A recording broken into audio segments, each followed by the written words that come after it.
Assalamualaikum warahmatullahi wabarakatuh. Apa kabar untuk seluruh pemirsa video saya dari Sabang sampai Merauke?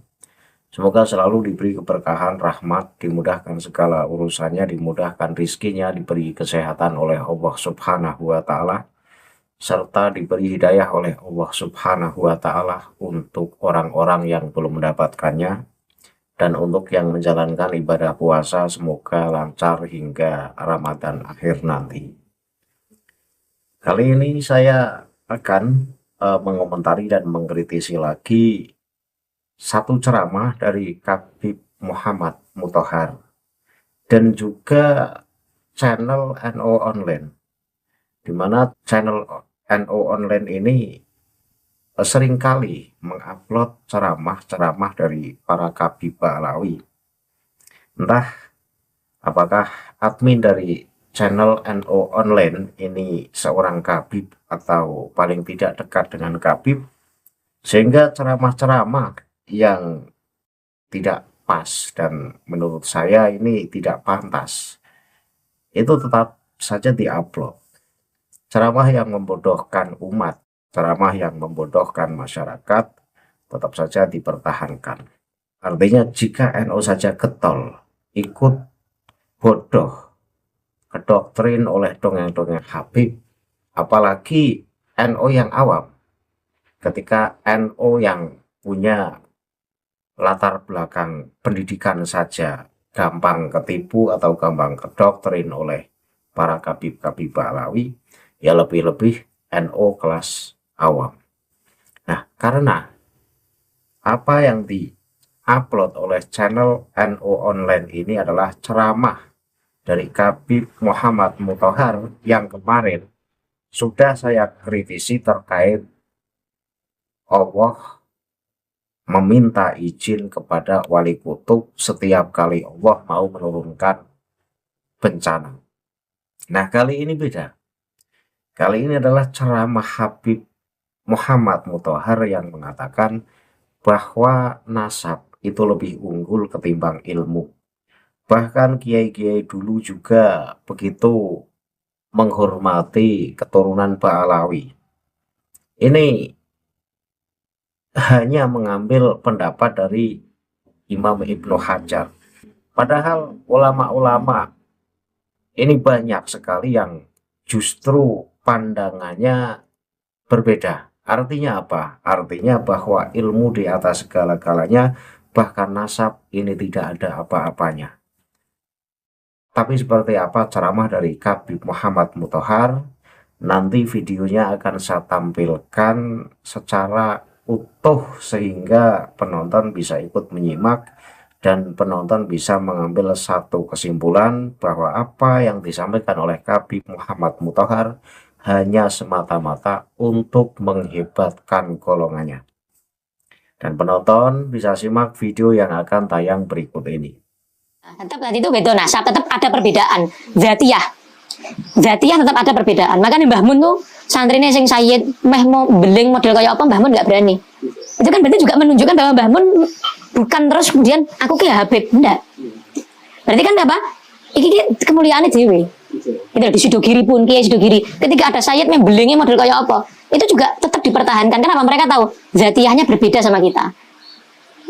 Secara zatiyah berbeda. Nek Kiai Nyun Sewu Imam Ibn Hajar pernah ditanya, orang alim tapi bukan keturunan Nabi di fatwanya Ibn Hajar, sama Sayyid tapi nggak orang alim, mana yang lebih mulia? Jawabannya Ibn Hajar gini dok. Jawabannya Ibn Hajar gini dok. Kiai orang alim. Kalau gila, apakah dia disebut kiai lagi? Tapi kalau Sayyid gila, tetap Sayyid enggak? Darahnya apa hilang? Darah dagingnya apa hilang? Kan enggak? Ya sudah, jawab sendiri sudah. Itu pertanyaan ketika membahas di fatwa Ibn Hajar tentang kalau bagi teh atau bagi kopi itu mendahulukan yang mana? Kalau misalnya ada orang alim sama ada Sayyid tidak alim. Nah di situ Ibn Hajar jawab masalah itu. Kan afdolnya kan dari kanan, yang lebih tua, yang lebih alim kan gitu kan. Nah ini kalau Nabi kan gimana? Makanya ada kiai-kiai itu kalau ada Sayyid walaupun tidak alim, pokok asal bacaannya bener Fatihahnya, Sayyidnya sudah jadi imam. Kenapa? Hadis Nabi qaddimu Quraisyan. Qaddimu Quraisyan. dahulukan orang Quraisy.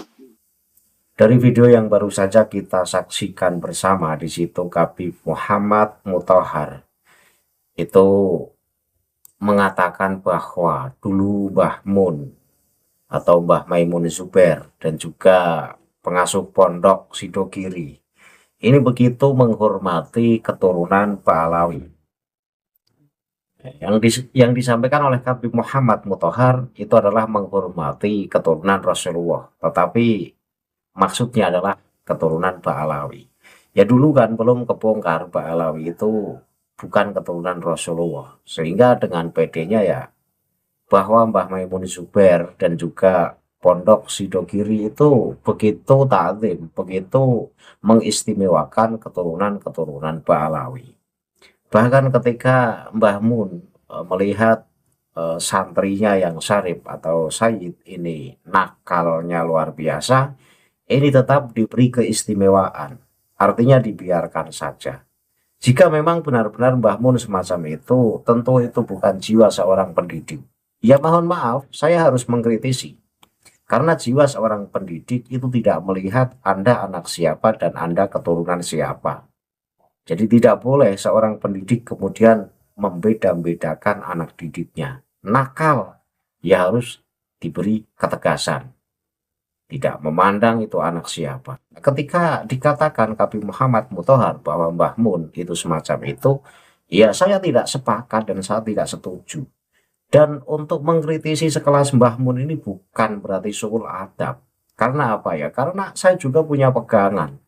Saya juga pernah ngaji, sehingga apa yang saya sampaikan, walaupun ini bertentangan dengan apa yang dilakukan Mbah Mun, tentu ini bukan bagian dari su'ul adab. Kemudian, jika memang Pondok Sidogiri pun sama seperti halnya Mbah Mun, begitu mengistimewakan keturunan Pahlawi, mau nakal, mau apa kek, tetap diberi fasilitas istimewa, itu juga bukan jiwa seorang pendidik. Karena lagi-lagi jiwa seorang pendidik tidak membeda-bedakan siapa Anda dan Anda anak siapa. Itu loh. Dan dikatakan oleh Habib Muhammad Mutahar bahwa Ibnu Hajar dalam fatwanya itu mengatakan bahwa antara kiai yang alim dan Habib Pahlawi yang bodoh. Karena ini yang dipegang oleh semua para Habib yang ada di Indonesia adalah fatwa dari Ibnu Hajar. Kenapa? Ya karena dengan mengambil fatwa dari Ibnu Hajar otomatis tersalurkan hajat nafsunya para Pahlawi. Ya, Ibnu Hajar mengatakan bahwa kalau ada kiai yang alim bukan keturunan Nabi, sementara keturunan Nabi itu bodoh, tidak berilmu, tetap yang lebih unggul adalah keturunan Nabi yang bodoh tidak berilmu. Analoginya begini katanya. Kalau orang alim itu gila, maka status alimnya hilang. Tetapi kalau keturunan Nabi Muhammad itu gila, maka darahnya tetap masih ada di dalam tubuh. Ya menurut saya sih sama-sama. Artinya apa? Orang alim gila, ya alimnya hilang. Keturunan Rasulullah bodoh, gila. Ya apa gunanya? Apa manfaatnya? Ya, orang bisa manfaat, orang bisa punya kontribusi baik atau bisa kok memiliki manfaat kepada orang lain ya dengan kemampuan dan ilmunya.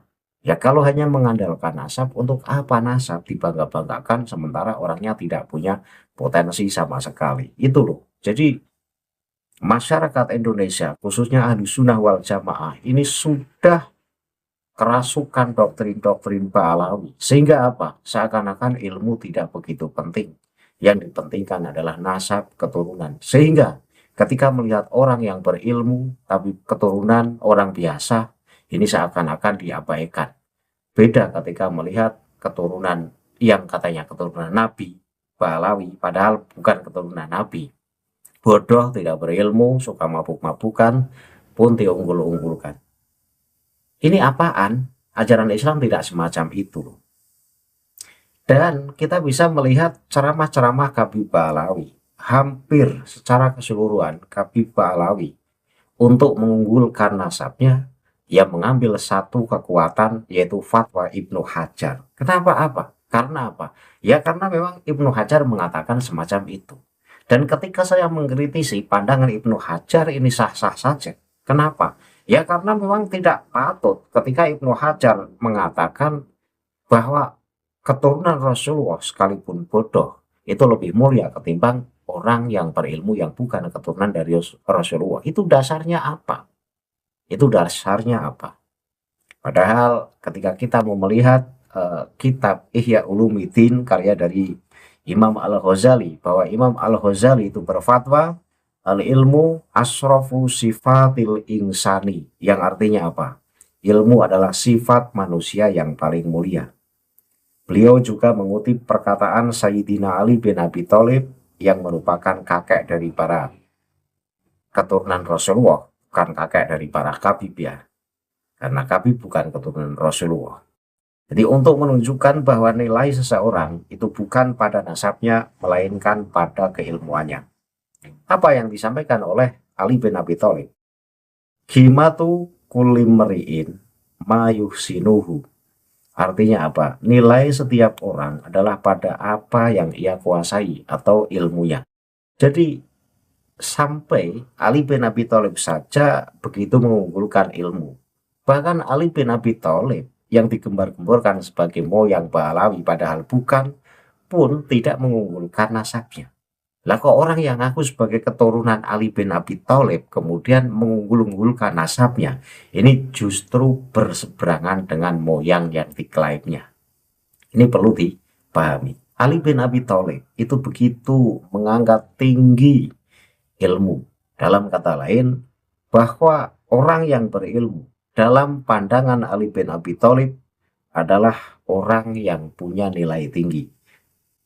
Sekali lagi, Ali bin Abi Thalib mengatakan qimatu kulli mri'in ma yuhsinuhu. Artinya, nilai setiap orang adalah pada apa yang ia kuasai atau ilmunya. Jadi seseorang mau dipandang bernilai atau tidak, itu dari seberapa ilmunya, bukan dari hebat nasabnya. Nah ini loh, perlu dipahami. Kemudian, dalam kitab ada Budunya Waddin, ini Imam Al-Mawardi. Beliau menjelaskan bahwa nasab tanpa ilmu tidak akan mengangkat derajat seseorang. Apa yang disampaikan oleh Imam Al-Mawardi? Wal ilmu yarfa'ul baita la imada lahu, wal jahlu yahdimu baital izi wal karomi. Artinya apa? Ilmu itu dapat meninggikan rumah atau derajat yang tidak memiliki tiang, sedangkan kebodohan dapat meruntuhkan rumah kemuliaan dan kehormatan atau nasab. Ini loh, jadi ulama-ulama zaman dulu pun sepakat bahwa ilmu di atas segala-galanya, bahkan mengalahkan dari nasab mulia sekalipun. Seseorang yang berilmu layak dimuliakan dan layak diberi apresiasi lebih ketimbang seseorang yang hanya bernasab mulia tetapi tidak berilmu. Jadi ini dua, saya mengambil pandangan Imam Al-Ghazali dan juga pandangan dari Imam Al-Mawardi. Ini sepakat bahwa ilmu di atas segala-galanya. Kemudian saya tambah lagi biar kuat, pandangan dari Syekh Abdul Qadir Al-Jilani. Ini asli keturunan Rasulullah, pun mengatakan bahwa ilmu lebih unggul dari sekedar nasab. Apa yang disampaikan oleh Syekh Abdul Qadir Al-Jilani dalam kitab Al-Lauhunya menekankan laisar rajulu man yakulu kana abi walakinnar rajula man yakulu ha anadha. Apa artinya?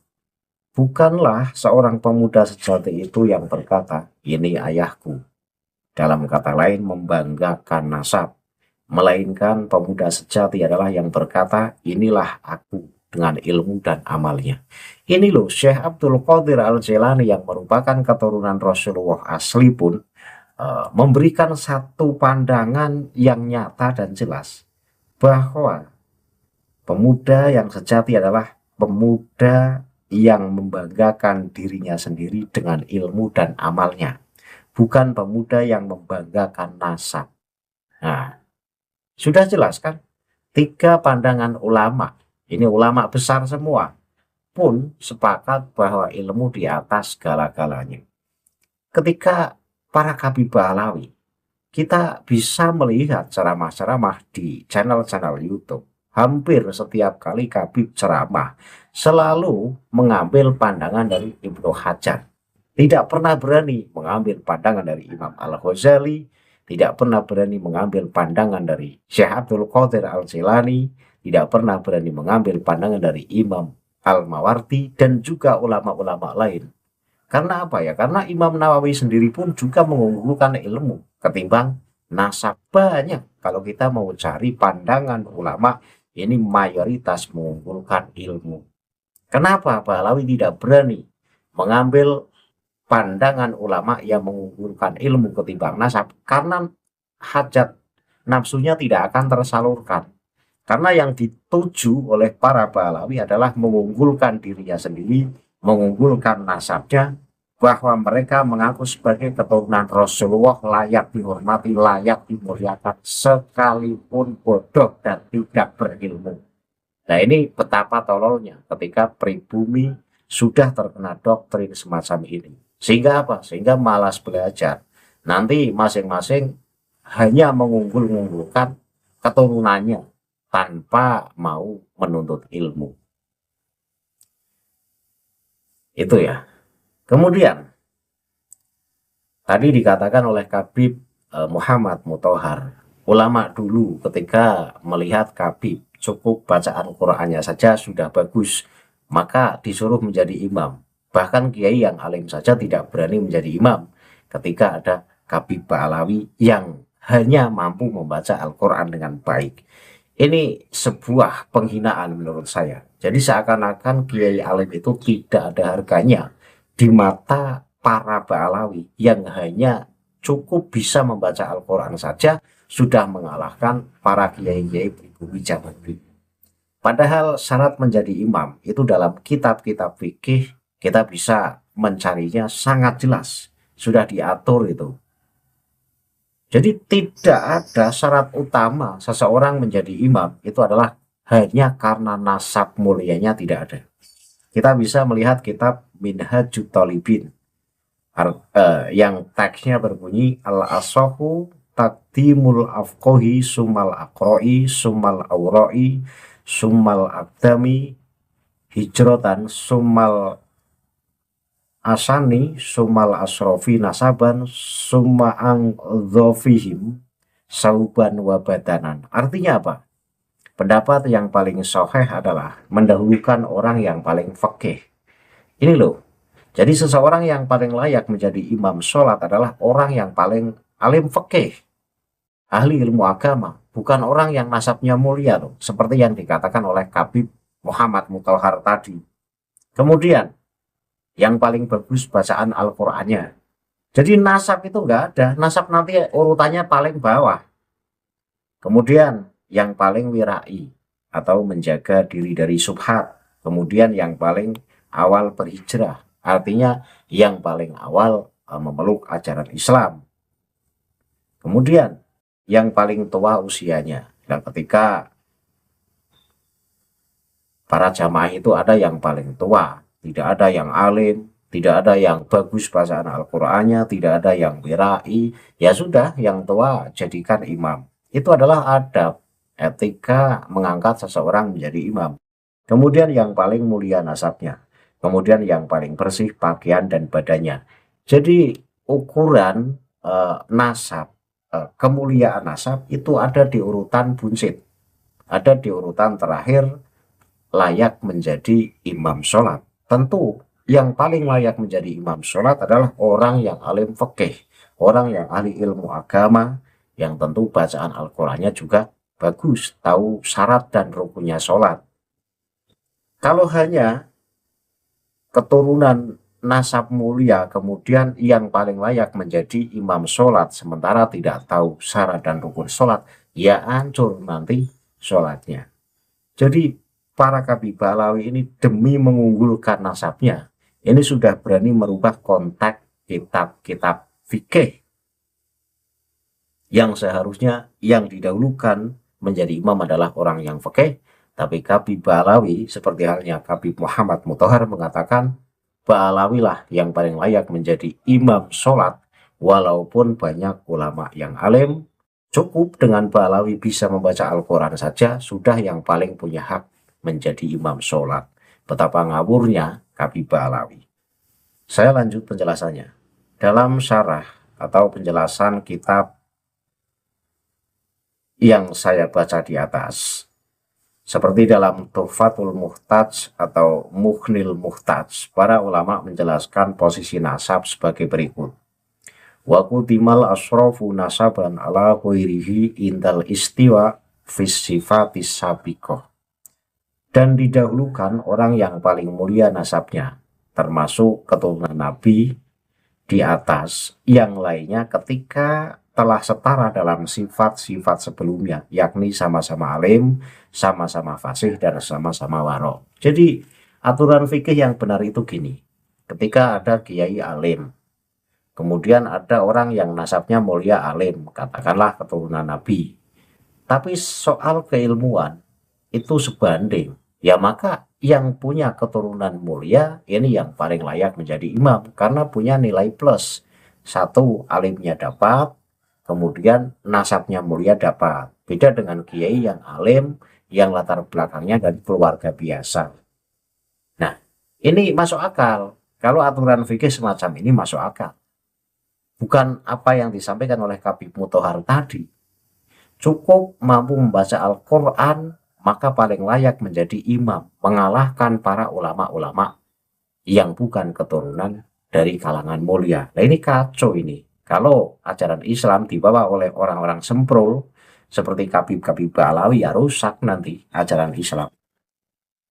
Jadi kesimpulan hukum adalah ilmu atau al-afqah atau al-alim berada di urutan yang pertama. Jadi orang yang paling alim adalah orang yang paling layak menjadi imam sholat.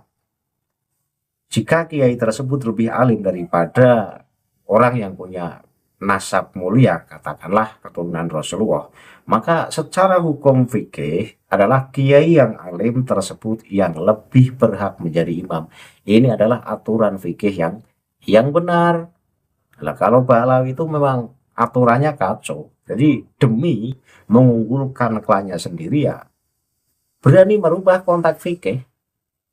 Jangankan hanya konteks fikih, sejarah saja dirubah kok. Nasab saja dipalsukan. Nah ini ciri-ciri bukan keturunan Rasulullah. Orang yang suka memalsukan data, memalsukan fakta. Ini orang yang punya ambisi demi mencari keenakan hidup di dunia, demi mencari kehormatan di dunia. Keturunan Rasulullah asli tentu akhlaknya mulia, tidak suka memalsu, ya kan? Jadi sudah sangat jelas. Jadi dua poin yang saya sampaikan bahwa apa yang disampaikan oleh Kabih Muhammad Mutahar bahwa nasab ini kalah level dengan ilmu, itu yang perlu dipahami.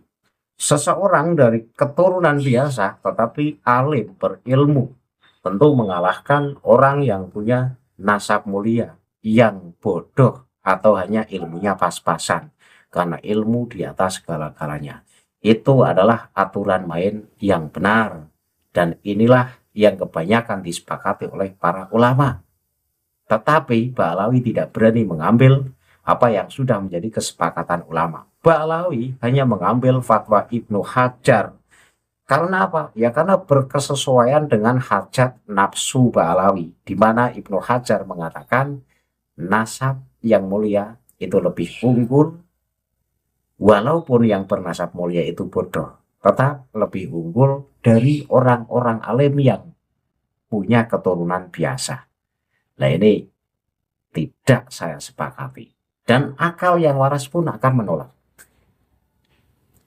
Itu satu ya. Kemudian yang kedua, aturan fikih bahwa seseorang yang paling layak menjadi imam adalah orang yang paling alim di dalam ilmu agama.